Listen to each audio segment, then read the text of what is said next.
Welcome to In the Deep. I'm your host, Catherine Ingram. My guest today is my very close friend, Geneen Roth. She is a New York Times bestselling author and has been leading workshops and seminars for nearly 30 years. Her work is based primarily on the ways that people use food for, as she puts it, feeding the hungry heart, a phrase that became one of her book titles. The understandings she's come to in this work also apply to the ways people are hungry in general, emotionally, physically, and spiritually. You can find out more about her work at GeneenRoth.com.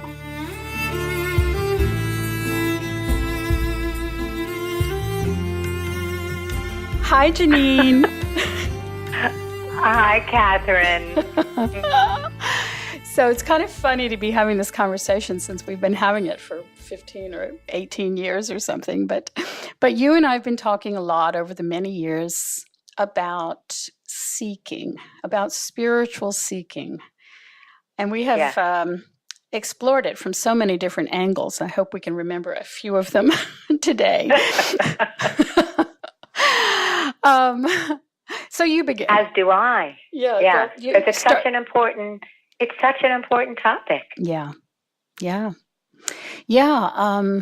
It certainly drove me for a lot of my early life and into my middle age. It was basically what my life was about, starting when I was a teenager. It was about, I wanted a perspective or a philosophy or a practice or something that would make sense of my world. And that was all that I was. I didn't really focus on anything else. I just went on a major spiritual quest and landed up in this, long practice phase of mindfulness practice that I did for 17 years, but mercifully ended in 1991.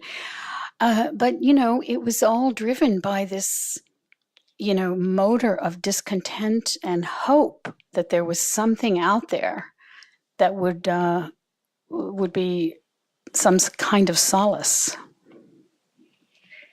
Yes, I think I could say the same is true for me. Your seeking ended way before mine did. But the same thing was driving me as well. I would call it a kind of restless and somewhat desperate hunger to settle into myself or to rest, really, to just stop the feeling that there had to be something that I wasn't seeing, discovering, hearing about that would be the answer to what you just called the discontent. I would call it the ongoing discontent and the hunger to quell it. Yes, right. And I would imagine, perhaps with few exceptions, that is what drives pretty much everybody into a spiritual quest. And it's not to, of course, make that a bad thing or a useless endeavor, but there does come a point when one sees the futility of the continuation of that endeavor. I remember when I first met you and heard you speak, and I've told you this before, but I think it's worth saying again, because that was your perspective then, and of course it is now. And it was in 1999, and I remember the year because it was the year before my father died. And you said something to me. I asked a question. It was about stopping my judgmental or the judgmental critical voice, what people usually call the superego. And I had been engaged in many different kinds of practices, some spiritual, some psychological, to stop that voice because I was merciless on myself, unkind, harsh, punishing. It was awful, the way I treated myself. and I told you, this was in a whole group, I told you what was going on and that I just had to figure out a way to stop it, and I couldn't stop it. And you said a version to me of, so what? Meaning, that doesn't make you a bad person. So what? You have a crazy mind, or I think you called it then and have called it many times, crazy aunt in the attic. So what? You don't need to do something about that. Mm-hmm. You can notice it. You can hear it, but you don't need to, this is, how I heard you, you don't need to take yourself to be that. It's not a big deal. Right. You're not bad because you can't stop it. And that changed so much for me in that moment. I couldn't quite believe what you were saying because what you were saying seemed so easy. And I was used to hard. Right. Yeah. Mm-hmm. Yeah. I mean, this notion that many of us were indoctrinated with through various spiritual trainings in the past, which promised some sort of purification of the mind and somehow a transformation of the content of mind, or even stopping the mind entirely. These were the carrots that were held out, none of which are realistic or even necessary. Yeah. And so that, of course, everybody felt like a failure within spiritual training programs because no one was landing on this, this fairy tale in the sky called enlightenment, in which, all of the troubles of mind would be wiped out and there would only be the occasional altruistic thought that might arise. Instead, it's a lot more, human-centered, basic, ordinary stuff that runs through the mind, same as ever. And yet, I think the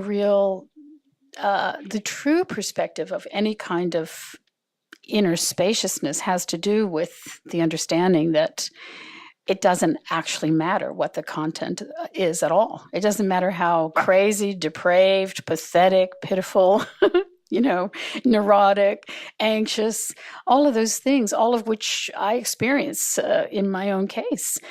I couldn't care less what's running through my mind at all. It's background noise most of the time. Yes, and I think that's the part that you said then that I couldn't quite believe because it felt like what was running through my mind defined me. Yeah. That's who I was. I was my mind.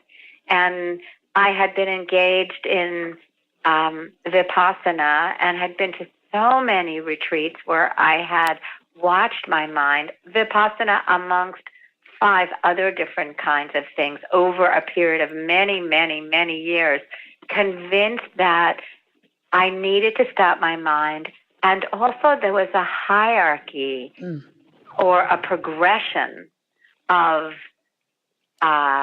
enlightenment. I don't think I named it enlightenment then, but there was a progression of spiritual development. Yes. And that it happened through understanding concepts and through exploring them and also through stopping my mind. Yes, we were trained in those days in Vipassana training. There was something called the progress of insight, along which you were to tick off these various markers whereby anger falls away and this and that falls away and eventually all judgment falls away. And I just, I never hit one of those markers.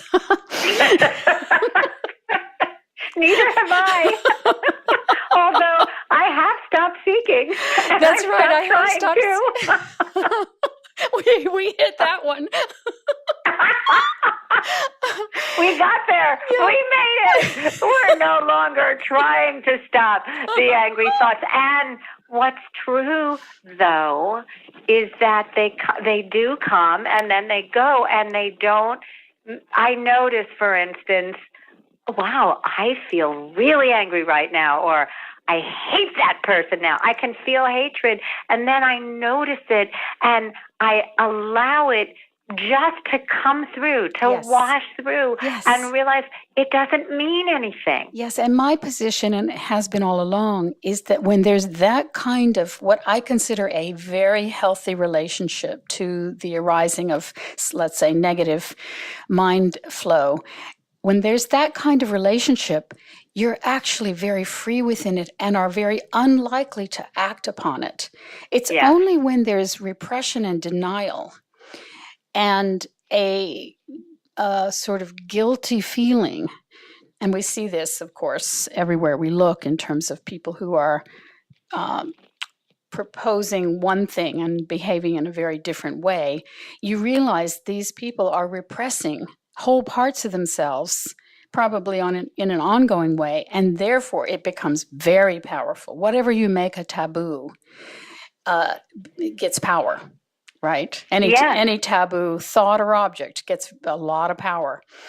And so in this way, it's actually the most free. And maybe that seems counterintuitive to some people at first, but in the lived experience, as you and I both know, when you don't really care what goes through your crazy mind due to whatever your own conditioning is, some people are lucky in their conditionings, most of us not so much. And whatever that conditioning may be, you feel very free in it because you're no longer trying to manipulate it or make it be better. And it's an incredible kindness to yourself. And it also allows you to be much more understanding to everyone else who are, locked in with their own conditioning. Yeah, it does. I think the catch here that I got snagged on for quite a while, and this is a twist of what you were saying when I first met you, which was, okay, well, what do I have to do to get to the point of not doing? Yes. Practices do I need to engage I know. People always, and try really hard at? They always think there's some catch. They're always asking for the catch, and there is no catch. It's simply just relax. Let everything be as it is. But, Kath, I do think that takes, in my own defense and defense of anybody who still can't quite believe it's that easy. Had I been, I don't know if the word is willing to, in 1999, capable of dropping it. When I first met you, I often have said this to you, that I met you that once at Spirit Rock, and you were in the process of moving, and I felt like if I could have just followed you everywhere for 6 weeks and just kept listening to you the way you did with Punjaji, then maybe the immersion in that simplicity, because it felt too good to be true, and it was so counter to everything I had ever learned, heard about, done, that just dropping it, stopping it, calling off the search, as you say, and I know Punjaji said, what felt like, at least for me, years before, when I had stopped dieting, after so many years of torturing myself with dieting and depriving myself and forcing and shaming myself, and I finally got to the point where I couldn't stand it one more second and was on the verge of suicide, and realized I had an option left besides killing myself, and that was just stopping. Stopping it. And I did. I stopped it. And it felt like that in that moment when I met you. But I felt like in the dieting years, at least the risk was I had to be willing to gain weight. And when I heard you, it was, wow, I have to be willing to lose everything, really. That's what it felt like to me. I have to be willing to lose like, what happens if I don't do anything? Am I just going to sit around like this self-indulgent blob for the rest of my life? And if I don't wake up and, okay, now I have to meditate, now I have to do this practice, and now I have to do that practice, and now I have to suffer because suffering is noble for this. Now I have to do the equivalent of sleeping on a bed of nails. Mm-hmm. It was scary. Yeah. Well, I mean, I know that again, back to the spiritual conditioning, it gets sort of woven in with so many other endeavors of life do require a lot of effort. And, if you want to learn to be a good writer or play the piano or be a good brain surgeon or any number of things, it takes study, it takes time, it takes effort and focus and enormous energy.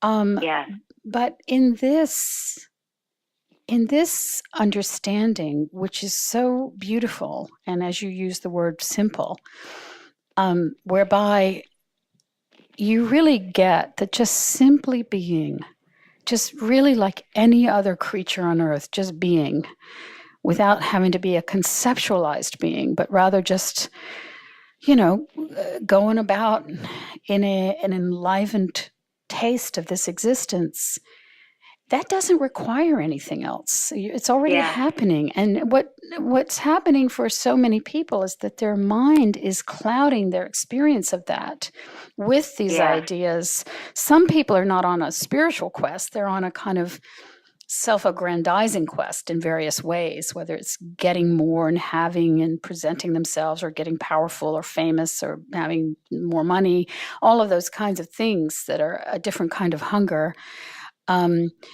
At least in the spiritual quest, you maybe have a chance of coming to the end of the seeking, because with the other plan, of just thinking that if I could only get that Gulf Stream, jet, then I'm going to really have made it, because there's kind of no end to the accruing of the fortunes, until perhaps you get to a point where you just have so much that it becomes obvious that the only thing to do with it now is give most of it away.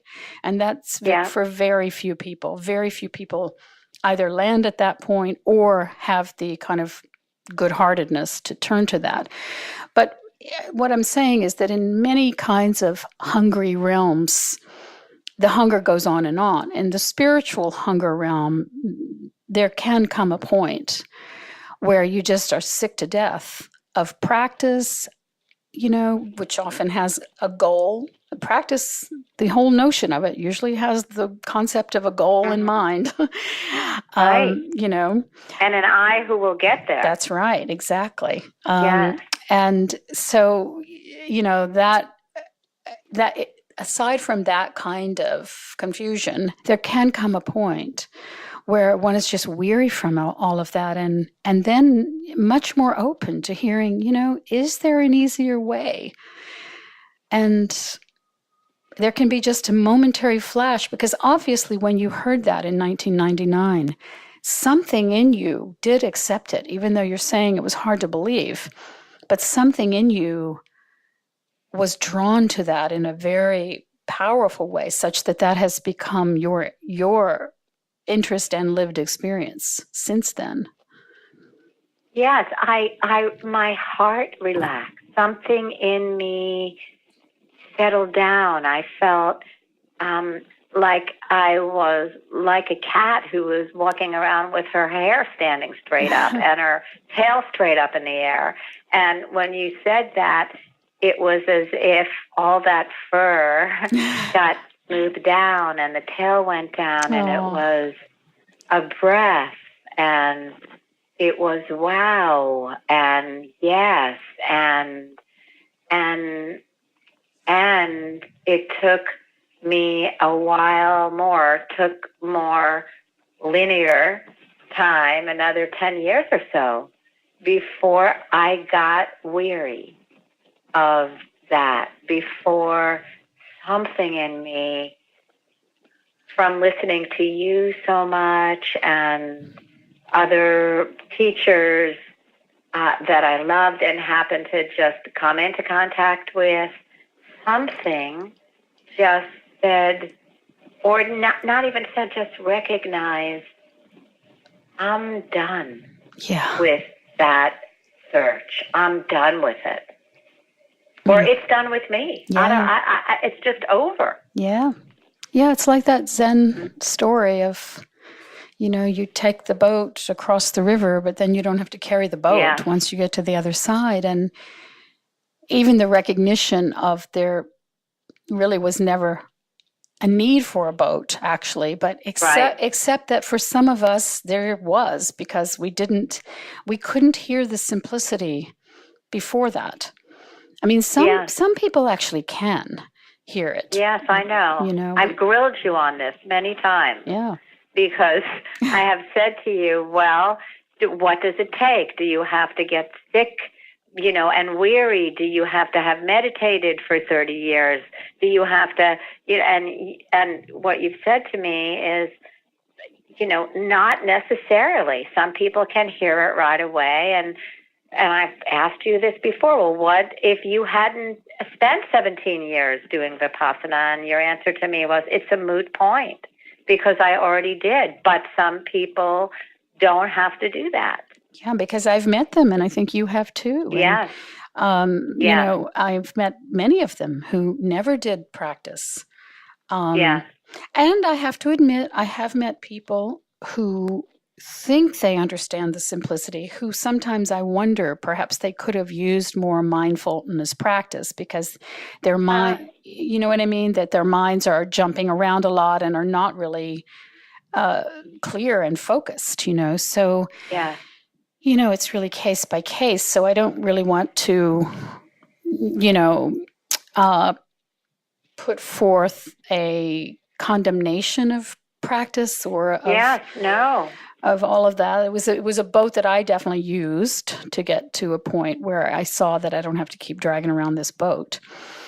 Yeah, and me too. Yeah. Me too. Yeah, but I mean... And it's hard to know why. I mean, it might have been our particular conditioning, too. Yeah. I also suspect, and I think it's true for you as well, that had we run into these teachings earlier on, I would have been ready for them. I would have been ready, after just a few years of practice. But I just didn't. I didn't run into these teachings because they really weren't around in those years. Yeah, right. And That's a good point. Yeah, they really weren't. It wasn't until quite a bit later that they were popping about. And now they're so available. I mean, you have to practically trip on them, And they're everywhere. And I really think that for the younger people and for the people who have done a lot of practice, perhaps it's very lucky to be able to have this message so readily available and so consistently available such that you can kind of remind yourself a lot. Yeah. Yeah. Mm-hmm. Yeah, it's deep rest. I mean, I find now that it's a different life.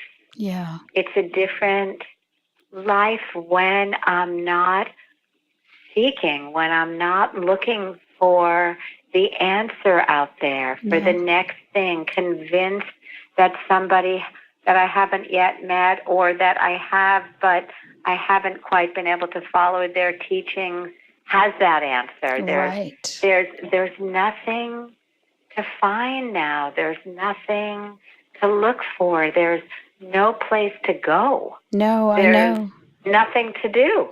Well, I've often described it as life at last because for me, when I was, in that process of seeking and of practice and of goal and of thinking I needed to be mindful much more of the day if I was to get anywhere and all of those things, there was this sense that I always had homework that wasn't getting done. Yes. Yeah. Right.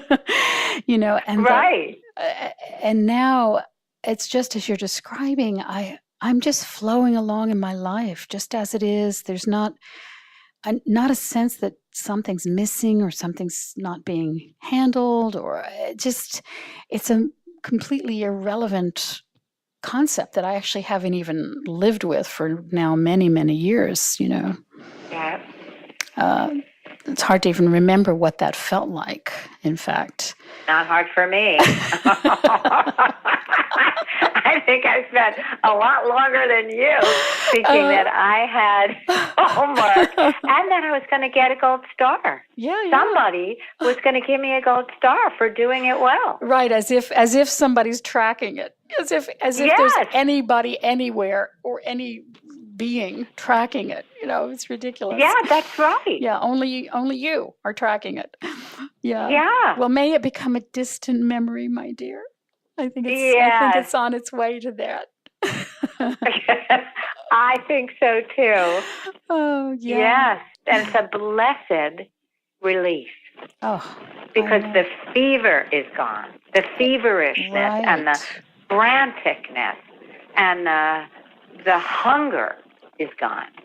And the other thing that I think is also very lovely about that understanding is that because one then so deeply relaxes in oneself, there's a way in which that signals. It's sort of a frequency that you send out when you're with other people that, there's really nothing to do here. Because whenever I'm with somebody who is in some sort of training and think they're getting somewhere, there's usually so much ego involvement that it's uncomfortable to be around them, It's sort of like, you know what I mean? It's sort of... I do. One has to basically avoid any kind of real, conversation on the matter. Yes. Yeah. And I think, it's for me, which is one of the many reasons I love our friendship and the waves that we surf and the deep dives that we do together. For me, it's about hanging out in myself and also with people who realize there's no place to get to. I mean, not only, obviously, because I'm living in this world, I'm working, I'm doing what I do, but it's so wonderful to have friends. I know. I'm just reflecting as you were saying that on how long you and I have been trying to set up this podcast, but the truth is we talk to each other many times a week for like hours. We do, many times a week. And we go from the sublime to the ridiculous. We can start talking anywhere. Exactly, yes. Like, well, what do you think about that character on television anyway? And right. and then just go right for the deep dive. Absolutely, no, and to kind of do it even paragraph by paragraph, Yeah, no, I mean, and that's how I love to hang out, I love to just be in a kind of cruise with someone, with, just cruising along, like the old Smokey Robinson song. Well, you know what that reminds me of, Kath? This time recently, which was, I've thought about many times, the night that we went to visit Stan in the hospital. Yeah. And I dropped the key fob, lost the key fob of the car key, and the hospital visit was very short and sweet, except for the search of lovely. The key. And then we spent hours looking for the key fob through the corridors of the hospital. But the whole thing was just, like you just said about Smokey Robinson, cruising along. Yeah. It was from one minute to the next. It just didn't really matter very much what we were doing. We were strangely having fun going out into the cold. We had a great time. Looking under cars. We did. We had a really good time. I'm sorry that it cost. I'm sorry that it cost you $400 or $500 to get your new key. But it was a night to remember. It was, and the last time we saw Stan. Yes. Yeah.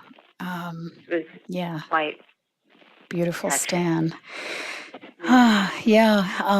Last time he was alive that we saw him. Yeah. So yes, that's it. That's exactly it, isn't it? And I think that, people love to be with people who have that capacity. Yes. And it's never, Right. it's never heavy. It's always just, I mean, of course, there are times of grief and Yes. of real sorrow in life, and there's Yes. no denying that. And times when Yes. one can't easily shake out into just simply being and in a kind of state of gratitude. There are moments that are just damn hard, but for the most part, especially freeing up this big, huge homework thing, it allows you to just feel better. You just feel better in the day. Yes. Right. You feel lighter, and Yes. you feel more prone to gratitude and just simple joys. And that was another thing when I was younger and laboring under this enlightenment fantasy.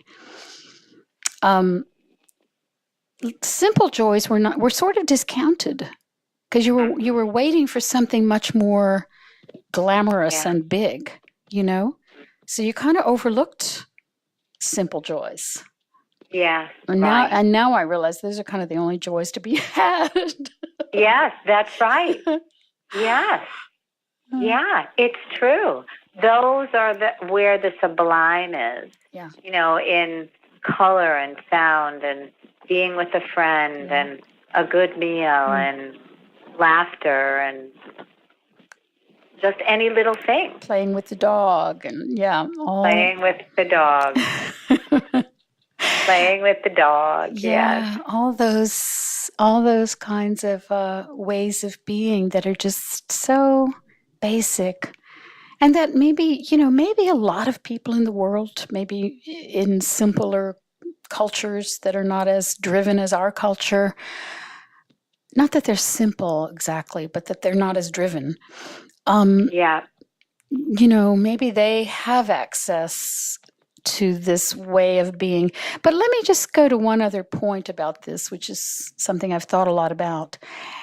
Even though there comes a point where seeking becomes irrelevant and contraindicated, still I find myself most at home with people who have either gone on the search or have profoundly come to this realization in a very clear way. I find myself, in terms of who my friends are and who I like to be with, and that may be a function of just having more in common with them. But, while there may be, peasants living in Peru who do exist in a state of pure being, I might find it difficult to relate to them. And not only because we have a language gap, but because there's, there's not that kind of understanding of having gone on the search. Yes, right. I think that's why the fluency from what I called from the sublime to the ridiculous, even though it's not really ridiculous, right. But why that's so easy, why it's so easy to go so quickly from one to the other, because there's a basic trust in the ground, so to speak, although it's not really the ground, but trust in what each of you holds dear, or what each of you knows or loves, or and there aren't really any words I was going to say is established in, but that's a terrible way to describe it, I think, because it's not actually being established in anything. It's more like nothing. It's more like just the life force itself. Yes, exactly. But the actual, understanding and the like I'm saying, the lived experience of that does inform all conversation, even when one is on the completely banal, Yes, it does. And yet, when you're with someone whose entire sort of output stream is mostly banal, I have to admit I do find that a bit tiring. But if it's in the context of being with someone who I know, hangs out in the deep water, then it doesn't. Then it's fun, actually. Yeah, it is fun because You have to talk about Jessica on Suits to someone. That's right. and we were about to deconstruct the debate we just watched last night before we were on our Skype call. Which maybe we should end this. Maybe we should end this Skype call and get on to that. That sounds like a good idea. Let's do that. Okay. Bye. Bye.